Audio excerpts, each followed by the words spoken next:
สบายดีพ่อแม่พี่น้องมื้อนี้มาพบพ้อคนงามอีกแล้วเด้อพี่น้องเด้อสบายดีน้องมีนาสบายดี สบายดีน้องฝนนะครับผมมื้อนี้นะครับผมมาเจาะใจมาเปิดประวัตินะครับผมน้องมีนาเพิ่นนะครับผมเพิ่นเฮ็ดสวนมักสะลีหรือว่าทางไทยเอิ้นข้าวโพดเด้อแม่นบ่น้องมีนาแมนอันนี้สิพาไปเบิ่งสวนเจ้าบ่ แมนแล้ว โอ้นางเอกร้อยล้านวิวนะครับผมพี่น้อง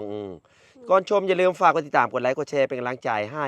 ทีมงานเบาเดทกับสาวลาวเฮาเด้อมื้อนี้สิพาไปเลาะชมนะครับผมสวนมักสลีหรือว่าอีกแบบหนึงก็คือสวนข้าวโพดนี่น้องฝนเพื่อนขายบ่นี่แหละอยู่ห่างอันนี้ต้องเท่าไหร่นี่น้องมีนาอันนี้10,000 10,000ขายถูกแท้ 10,000นี่ประมาณ15 บาทแมนแล้ว อยู่ไทยเด้อพี่น้องเด้อไผอยากฝากเงินมาซื้อมักสลีก็ติดต่อไลน์อยู่ข้างๆนี่เด้อหรือว่าเบอร์โทรเบาเดช0825614365ถ้าโทรมาทางไทยก็ติดอยู่เด้อพี่น้องเด้อถ้าข้ามฝั่งลาวก็แอดไลน์มาเด้ออืม